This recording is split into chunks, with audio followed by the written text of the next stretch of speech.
Who is considered to be the biggest villain of all time? I think one of the first names that come to anybody's mind would be Hitler. Hitler started the World War II by invading countries all around Germany, and Hitler created one of the biggest and sadly the most efficient human killing project called Holocaust. From 1941 to 1945, Hitler killed more than 6 million Jews. Do you know this is more than population of countries like Norway, Denmark, Finland, New Zealand? He wiped out entire Europe's 2/3 Jewish population. Viktor Frankl was a psychiatrist living in Austria, and by 1938, Austria was already under Hitler's rule. In 1941, Viktor Frankl got married to a woman named Tilly Grosser. Just 1 year after Viktor Frankl's marriage, the entire family was taken to a ghetto called Theresienstadt. I'm definitely pronouncing this name incorrect, but yeah, that's what the name was. This Theresienstadt was like a transit camp where Jews from all over the country were brought to this camp, and ultimately they were taken to slave labor or concentration camps or other killing centers. So Viktor Frankl and his family lived here for about 2 years, and after that the call came for Viktor Frankl to leave. The horrors of the journey that comes ahead gave me chills, but how he handled this was one of the most inspiring things for me to read.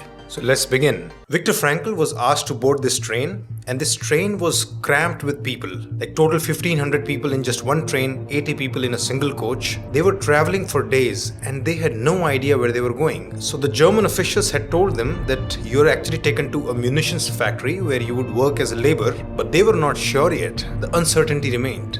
So the train kept going on. So after about 2-3 days in the train, he suddenly heard people just shouting, crying in panic. People could see a sign, and on that sign the name was written Auschwitz. The name Auschwitz that stood for horror. The horror of gas chambers, crematoriums and massacres. Everybody's heart just sank. The train ultimately reaches the camp, and the doors are flung open and some prisoners just come in. These prisoners' head was completely shaven. They were wearing stripes uniforms, and they asked all the passengers to just move out of the train. So the passengers started carrying their luggage to move out, and they were stopped. No, just leave your luggage and go make a line there. So people left it thinking they'll get it later, but this is the last time they're seeing their luggage. So they all get out of the train and they make a line. So now everybody had to pass through this SS officer. Now, SS stands for Schutzstaffel. This was like the paramilitary organization of Hitler, which helped manage all these camps. So everybody in the line had to pass through this officer one by one. Whenever anybody came to the officer, he would just do this left or right, left, right. So now Victor's turn came. He reaches the officer, and this officer is just tall, slim, perfectly dressed, and he's inspecting Victor. And Victor is trying to look smart. This officer puts his hands on his shoulders. He turns him to the left, and then he turns him to the right, and then he points the finger to the right. So now Victor is standing in the right section. Victor still has no idea what this means. After some time, he asks some older prisoners, "Hey, I had a friend with me. Where do you think they're taking my friend? Which side did he go to?" "Oh, he went to the left side." "Well, now you can see him there." Victor looks there. He doesn't understand it. Yeah, right there. And Victor sees a chimney, and some fire is coming out of it, and there's some gas which is making like a dark cloud. Victor still doesn't understand what that means. He later finds out that from the train, about 90% of the people, they actually moved to the left, and all of them would be killed in the gas chambers in the next few hours, including his friend. And what would happen to the people that went to the right, the 10% people? They would be actually used for work. They would be slave laborers. So they take these remaining prisoners to a disinfecting chamber. The SS officers, they lay down a blanket and they ask them to put down all their accessories in the blankets. They cannot keep anything. Some people go to the older prisoners and ask, "Can I please keep this watch? Can I please keep my wedding ring? Can I keep my medal? I just really need this good luck piece." But of course, this was all in vain. Everything was going to be taken away. Victor also tried to talk to an older prisoner. "Listen, I know we can't keep anything, but can I please keep this manuscript? Like, this is a scientific book. I know you will tell me that I should be grateful that I just survived, that I'm not supposed to ask for anything more, but please understand, this is my life's work." And the guy looks at him, trying to understand, and then he gradually smiles, and almost with a mocking expression says, "Shit." And at that moment, Victor realized that his former life was now gone. So their first night in Auschwitz, They slept in bunk beds.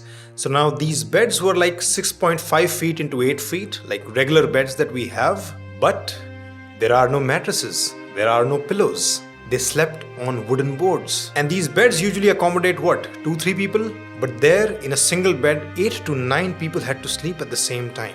So they of course just couldn't lie on their back. They had to lie on their sides all night long. There was a little bit of benefit to that because it was so cold that they actually got some warmth from each other's bodies. Like among 9 people, they were given 2 blankets. And you weren't allowed to take your shoes into your bunks, but some people did. They took their shoes which were filled with mud and they used them as pillow. Despite this extreme discomfort, they did fall asleep and they got relief from the pain for a few hours. As their life began, they quickly realized how disgusting this place was, like literally filthy. Between 2 huts there was just constant filth. No matter how much you cleaned, it will never go away. More filth would keep coming back. There was this practice here that every time some new arrivals came, they would actually put them to the toilet duty. So the new arrivals had to clean the latrines and move all the sewage. Sometimes when you were just transporting the sewage through bumpy fields, some excrement would just splash on your face. But any sign of disgust, or if you're trying to wipe it off, you would get a sharp blow from a capo. Now what's a capo? A capo is simply an elite prisoner who's given some duties there, who is supposed to manage some other prisoners. And most often they were selected on the basis of how ruthless can they be. This is why beatings just happened randomly in the camp. One morning, everybody heard the screams of a prisoner. So a guard was just knocking the prisoner down, picking him back up, then knocking him back down again. Why? Because this prisoner had fever and he chose an improper time to report the fever. That was his crime. In those conditions, almost everybody got edema. Edema is basically swelling which is caused when there is some fluid in your body tissues. Viktor's legs were so swollen he could hardly even bend them. He had to leave his shoes unlaced so that he could fit in his feet, and he couldn't even wear socks because there was no space. So the feet were always wet and the shoe was just filled with snow. And of course, this caused frostbite and swelling and itching. Every single step was like a torture for them, but they cannot stop. They still have to get up early in the morning and work throughout the day till the evening.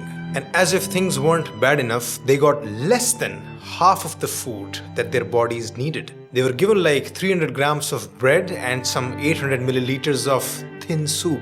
They were lucky to find a couple of peas in it. Since this diet was so inadequate, people were just turning into skeletons. You could see that people were just bones with skin and some rags on top of it. Their body's resistance was pretty much gone and people were dying one after the other. So now their whole life had become just about survival. In the middle of all this, Viktor actually started reconstructing his manuscript, which was taken away. So he took a few pieces of papers from here and there and just started scribbling tiny keywords and just in shorthand. He still had the goal to finish this book. And for hours and hours in his free time, he would actually compose speeches that he would give to an audience one day. And every other day, Viktor would actually start imagining talking to his wife. So like he's saying things to her, she's talking back, she's smiling. He could see her face clearly in his imagination. And at this point, he has no idea whether his wife is dead or alive, but actually it did not matter anymore. Her memories were enough to give him fulfillment in those times. The prisoners who survived, most of them later told the world that the most difficult thing in the camp was not how they lived, all the sufferings, but the fact that they did not know when will this all end. They had no idea about the release date. One morning, Viktor was in terrible pain from the sores on his feet from wearing wet shoes. He was limping from the camp to the work site in the middle of bitter cold wind. He kept thinking about the endless problems that he had. What would be there to eat tonight? Should I trade my cigarette to get another piece of bread? Which work party will I join today? I hope I don't join that brutal foreman. But then he got disgusted with himself. Why am I thinking about such useless things? He suddenly forces himself to think about a different subject. And now he sees himself standing on a well-lit platform in this warm and pleasant lecture hall. And again, there is an audience sitting very comfortably paying attention to him. And he's giving them a lecture on the psychology of concentration camp. Just by imagining that future, he rose above the situation. He found some relief from all the suffering. But most prisoners could not think about such future and they were doomed. Without a firm belief in the future, the prisoners just decayed mentally and physically. Victor actually saw a very dramatic example of this. There was a prisoner, he was a famous music composer and writer. He tells Victor, "You know what? I heard a voice in my dream, and the voice said, I'll answer whatever question you ask me." Really? Okay, so what did you ask? Well, I asked the voice, "When will this camp life be over for me?" Okay? And what answer did you get? Well, the voice said 30th March. And this conversation is happening about beginning of the March, so there's about 4 weeks left. This guy was initially very optimistic and thrilled about this dream and this prediction. But as the time passed by, he realized that there is no good news coming. There are no signs of the war ending. So every day that passed by, he lost more and more hope. On 20th March, he got really sick. He had a very high fever. And on March 30th, he became delirious, he lost his consciousness, and he was dead. Do you see the irony? The prediction from the voice actually did come true. The camp life was over for him on 30th March. A possible explanation of this dramatic incident was that as he lost all hope, his body lost the immunity and the will to fight the typhus infection. His body gave up because his mind gave up. For inner strength, you need a future goal. There were people who just said things like, "I have nothing to live for anymore." What do you say to a person like that? There was a strict camp rule that you cannot help anybody who's attempting suicide. So if someone is hanging by the ceiling, you cannot help them down. That's a crime. So the only thing you could do was maybe talk to people so you could prevent the attempt. There were two men who had completely lost the will to live. They had started talking about committing suicide, and they both had the typical argument that, "Oh, I have nothing to expect from life anymore." So in both their cases, they had to be reminded that no, life is still expecting something from you. The future also expects something from you. So Victor found out that one of them actually had a child who he absolutely loved, and the child was waiting for him in a foreign country. And the second man, he was a scientist. He had actually written a series of books which were still unfinished. So finishing those books could not be done by anyone else, just like raising a child cannot be done by anyone else but the father. Both of them realized that they were uniquely needed by someone or some purpose. They found their meaning again, and they never attempted suicide. Now the time of their liberation was coming close, but of course they had no news, nobody had any idea. So Victor had a friend named Otto. Otto was planning to escape the camp. So initially Victor was also planning to join him, but then he realized, no, I just want to stay with my friends here. Before Otto could leave, Victor stopped him and made a request. "Listen, Otto, if I don't come back, please tell my wife that I talked about her every day here. I love her more than anyone I've ever loved. And the short time I was married to her outweighs everything, even all what we have here." And then Otto left. And just after a few days, in 1945, the Allies came and the war was over. Hitler had lost the war. All the remaining prisoners were now free to leave. Victor was one of them. But when Victor got out, he had to face some devastating news. His father had already died in the Theresienstadt ghetto. Now he learned that his mother and his brother, they were killed in Auschwitz. He never got to meet his wife because she died in a concentration camp of typhus infection. But as life went on, there was some good news in store for Victor. The manuscript that he was scribbling in the camp, he turned it into a book in about 9 days. In 1946, that book was published.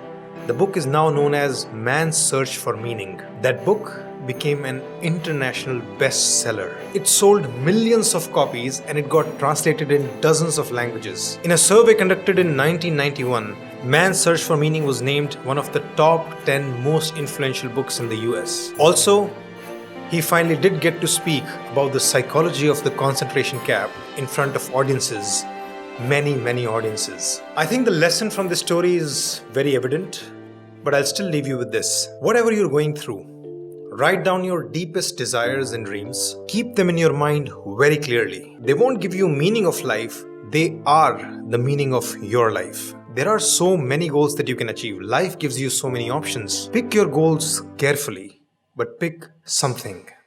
A very important factor in mental peace is that instead of just thinking and thinking internally, you should be able to talk about your frustrations to someone. But sometimes your friends and family can get tired of listening or might not even understand you well. That's why you should talk to a therapist. Your emotions need regular air ventilation. Your thoughts need regular garbage disposal, like once every week with a trained therapist. At Shridhar Life School, we have a team of therapists that you can talk to. Please go to shridharlifeschool.com to book your sessions.